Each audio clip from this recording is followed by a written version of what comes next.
This is Joseph Coco. I'm at SPX 2019 on behalf of Becca Hilton's Art Process YouTube. If you could introduce yourself, Carol. Probably not. Hi, my name is Caroline Hu. I am from Boston, and I am a biologist and cartoonist. I do science-inspired comics. Awesome. So what's bringing you to SPX this year? I see you have some cool comics on your table. Well, I've always, lurked the Instagrams. I always knew SPX was an amazing show. So I was very fortunate to be able to table here this year and to see a lot of my heroes and meet new people. So do you live in the area or do you travel to be here? I travel here from Boston. Boston, okay. So that's a flight distance, right? Or did you drive? I flew. Sorry? I flew. Yeah, okay. Totally worth it. So have you attended SPX as a guest in the past? This is my first time. Okay. And what do you think of the show so far? It's our second day, so you've experienced the first day. It was kind of long for a independent comic convention. What did you think? What was your feeling of the crowd? How did they respond to your books? That sort of thing. I would say feeling the crowd's amazing. I mean, all these people are clearly comics lovers, I would say. Why else would they be at SPX? Yeah, right? yeah. And it's so diverse here in terms of what people are bringing, and also I really like to see people at very different stages in their careers. Yeah, people like me who are just it's a lottery system to get into the show. So you might be a new person who just applies and lucks out. You might be an established person who maybe didn't get the lottery this year. So it's a good mix of people for sure. Totally, yeah. And I like seeing also some of my work is I would say it's kid friendly. It's hoping to inspire and maybe communicate to younger people what is it like to actually train to become a professional scientist. But I also like seeing kids. Sure. So what was the inspiration behind trying to inspire kids to become scientists? Did you have a figure in your life or some culminating moment that led you to want to become a scientist? Well, I always was interested. Apparently, according to my parents, before I could speak or write, I was drawing animals. So my interest in biology and my interest in drawing have just been, I don't know where it came from, I've always just had it. Okay. And when I was in school, grade school, I remember reading Magic School Bus and other works like that were more fictional, that it really I really love science, but how do I become that? How do I do it? And I actually didn't find great resources that communicated that process. I literally thought, even in college, if I just do more homework, at some point someone will stamp my forehead and be like, you're a scientist now. But that's not at all what it's like. Sure. Instead, a lot of people spend really formative years, almost their entire 20s or half their 20s, into their early 30s, doing a lot of personal and professional growth where you kind of find your way. And so that's why I wanted to make a book, of course, but in a pretty forest, with lots of talking inanimate objects, that kind of conveys that sense of journey and growth. Definitely. And things have certainly changed over the years in terms of how to become a scientist. I know a lot of chemists, for instance, would just be a glass cleaner of in labs to start off. They just walk up to a scientist and say, hey, there's this menial job that I know you hate doing. Can I help you with that? And move up in the ranks. And I'm sure those sort of entrances have changed, and there's also a much larger technical side, but I'm not so sure about from the biological sciences side. For biology, it's often you come in first and people will give you tasks just to make sure you show up on time and you don't burn the place down. But then from there, you start getting some more tasks where it can be really open-ended, and the person who gave you that task, they really don't know the answer. They're just figure out how to make this work. And then those get larger and larger, and at some point, I think the ultimate goal is that you don't need that direction from somebody else anymore. You become self-guided. That you found your own questions that you think are really interesting. Definitely. The process There's a lot of open goes questions out there. So, I mean, if you just spend some time online or talk with a scientist that maybe is in your area, you might be able to find some of those areas of interest that are unknowns, basically, at the time. Yeah, I mean, find papers that you think are really interesting and just go to that conclusion section, because usually that's when like you get to write a little bit about like next steps, you know, or what is this what could this indicate, and that can be a great launching point for just like clearly the next study. Okay. And I personally love Little Scientist. I read it yesterday. How are adults responding to it in general, though? Because I do get that feeling that it is speaking to kids, but it doesn't feel like it's talking down to kids. So I'm curious how other adults are responding to Little Scientists. So my sampling of adults has mostly been other postdocs or graduate students. Right. So they're just excited to see science represented in comics. Them are like, I feel heard. Or, hey, thanks for kind of re-injecting some of the wonder that I had before I started this 6-year process. That's my thing mostly from adults. I have not say like my dad hasn't read it. I don't know what he's doing. Okay. Is your dad also a scientist, or he's just using that? Oh, yeah. But he's so practical that related. Yeah. Science adjacent. Okay. And I love your entire table, the visual theme, the placement of items and that sort of thing. Have you tabled at other shows before? I have. This is my, I guess, like third big show.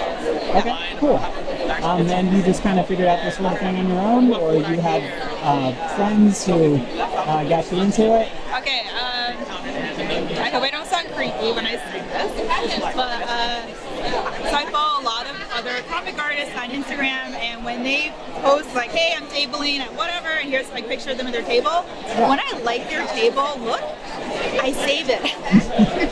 And then when it came time for me, I did research, surprise. Yeah, so when it came time for me to so you're not surprised. I try to see what it is, like were there sort of any sort of unifying principles across the tables that I like. And I just try to sort of mimic that, but with my work. Definitely. So we've actually taken close to 1,000 pictures of tables at different conventions, just to give people who haven't necessarily tabled an idea of like what does a table look like at this show? Because different tables have different feels. Like behind you, there's a very tall setup with prints, which is very common at an anime convention, but not so much at SPX. Like even just 3 years ago, that would probably be frowned upon, but I think it's becoming more acceptable at SPX now. So it's really great to do your research, like you said, to figure out your place at that show and how to represent your work. So kudos for that, because like I said, I feel like it was a very striking table. Can you tell me a little bit about Defense Mechanism, though? Yes, so Defense Mechanisms is a little bio-horror zine that I made. I mean, in the book manifests like pretty much what I was taking in at the time. I was watching the Kavanaugh hearing, so I was angry, and I was watching a lot of X-Files, and I love horror manga.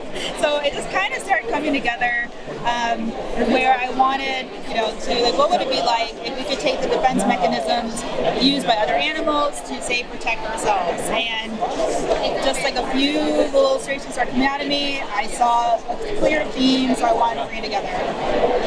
Interesting. Very different from The Little Scientist, but I think I'm going to have to pick that one up as well. Thank you. Yeah, I think this is my longer project, and I do spend a lot more time when it comes to planning it, designing it, thinking about, there's got to be an ending. I have to think about that. Yeah. And every once in a while, it's nice to just have like a palette refresher and just do something a little different. I don't plan on injecting like a lot of my emotions, say, especially like angry ones, into here. I just don't Sure. think this The project has its own appropriate goal. place. Yeah. So I like to have these little off Side buds. things. Sure.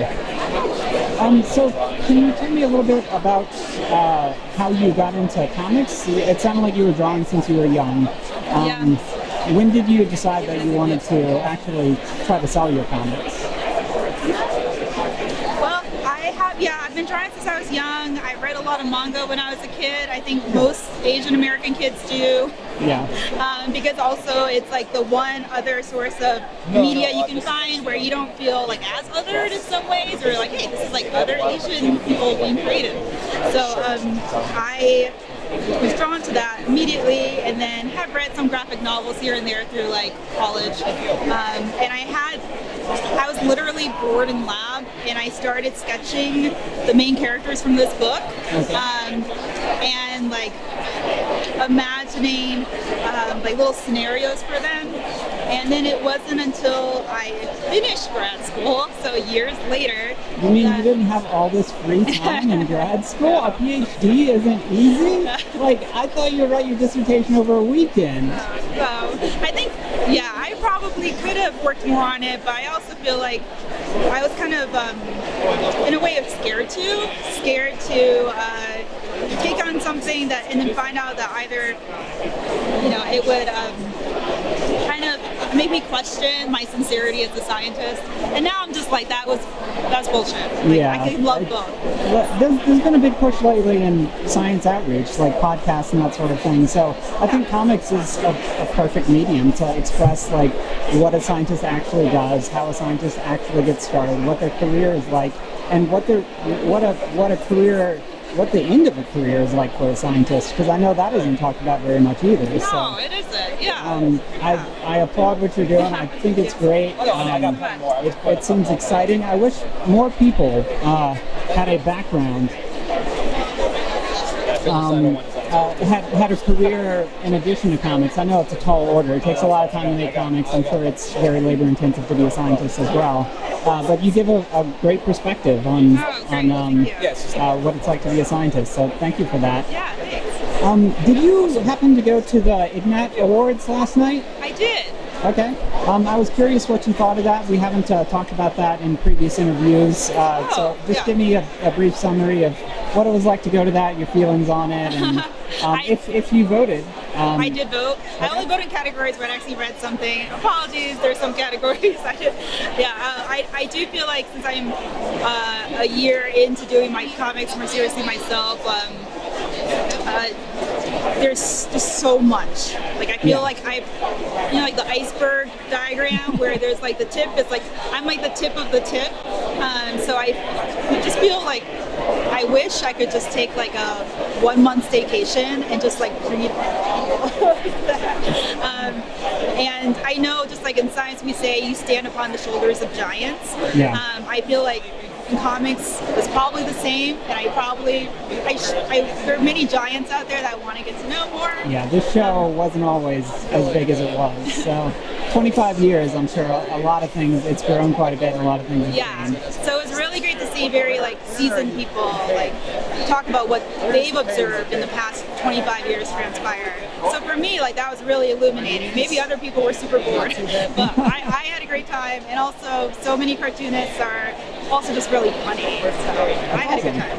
I'm glad you enjoyed it. Unfortunately, we couldn't make it last night, but it's cool to hear a comic artist's perspective on the award ceremony. Did the people you voted for win? Some of them did. Some of them. Okay, that's good to hear. Yeah. The Nib won for I think long series, and I love the Nib. Okay. I love a lot of the. They've put out some short works on like climate change and conservation that I really love. Cool. And where can we find your work online? So you can find me at my website, which is whodrewthis.com. My last name, Who, H-U. You can also find me on Instagram at whodrewthis. Okay. And I also wanted to ask if you would have any advice to artists who are considering tabling at SPX for the first time. I say, one, just go for it. Sorry? I would say number one, just go for it. Enter All right. yourself. I don't know if this. I imagine this helps. Okay, which is just get a little bit of an online presence. Have some work that you can like include it as like a sort of a portfolio. Have that ready. I've had people comment, not at this show, but previous shows, be like, oh, I like how you had like little previews of all your comics on like say separate web pages, and I could see that very clearly. Okay. And finally, I wanted to ask if there was any. I know you have comics is not your primary job, which is the case for a lot of artists we talk to. But I wanted to ask if there was one major action that you took that has had a big influence on your comic career. Yes. And you can't say tabling at SPX. Anything but that. Okay, I took a week-long workshop at the Center for Cartoon Studies. Okay. That was last year, and I showed up with all the thumbnails for The Little Scientist #1, and I just really treated myself. Yeah. I was like, this is my vacation of the year. Like, I treated myself, and then I went there and just like whatever flame I had, like poof, like it just exploded. And I love teachers there, and also just like my classmates. Even like I keep seeing them again on the internet or at cons, which has been fabulous. That's awesome. So you built a community around just that course. Yeah. Yes. And then at the end of that course, I was like, I promise everybody the full chapter is going to be at MICE, which is the Boston one. Fantastic. And that's really how everything got started again. Awesome. Yeah. Well, thank you for sharing that with us. Thank you for telling us about SPX, and I hope the rest of the show is great for you. Thank you very much. All right.